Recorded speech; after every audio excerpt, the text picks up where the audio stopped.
Hi everyone, my name is Tiara. I'm 21 years old from English Department batch 2020. Ladies and gentlemen, climate change is happening. Believe it or not. Scientists and thought leaders have reminded us that climate change is the defining issue of our time and is quickly becoming a human rights crisis. Research shows that 85% of the world's population has already experienced climate induced extreme weather events.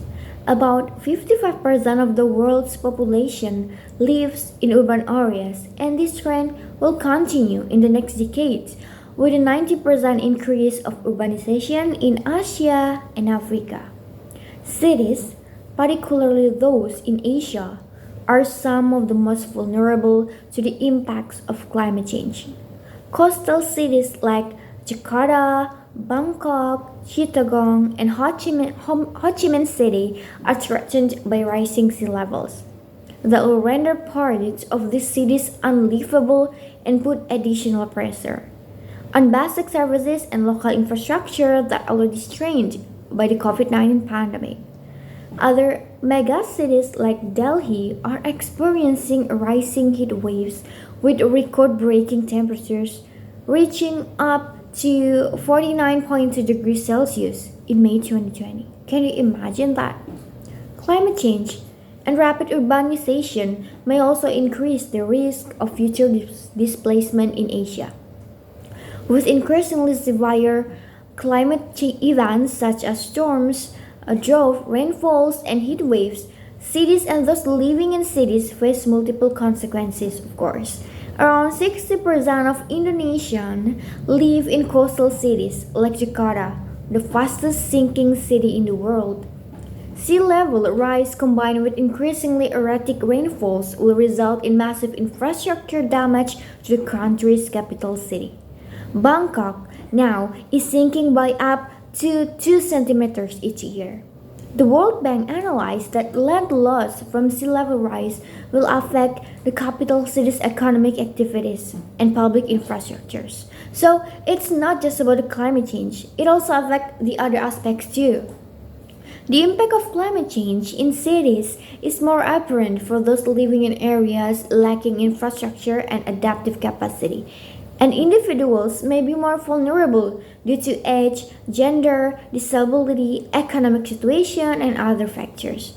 Disasters and climate shocks will exacerbate pre existing inequalities and exclusion, rendering these groups even more vulnerable and exposed to future disasters and climate change related risks.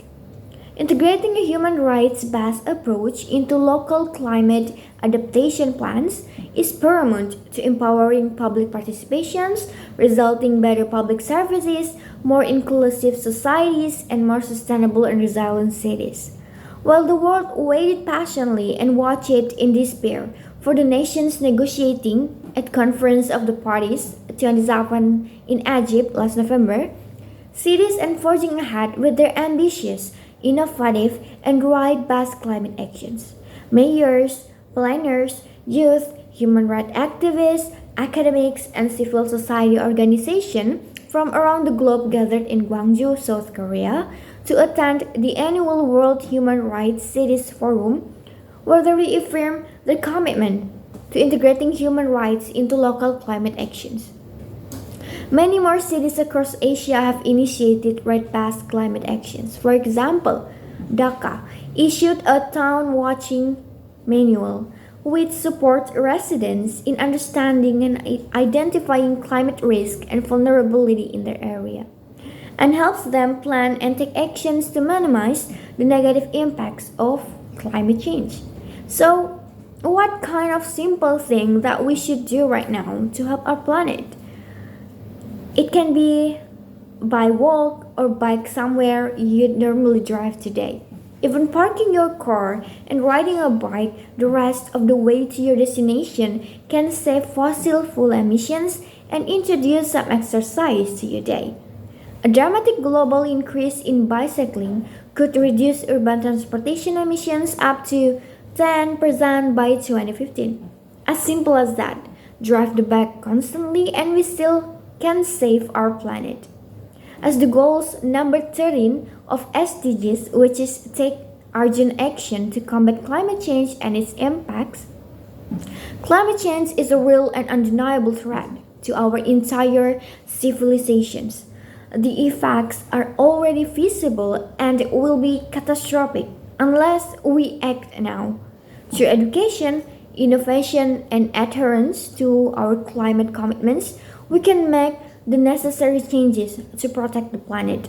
These changes also provide huge opportunities to modernize our infrastructure, which will create new jobs and promote greater prosperity across the globe. All we have to do is to wake up and change. The change starts with you and me. And let's end climate change. Thank you.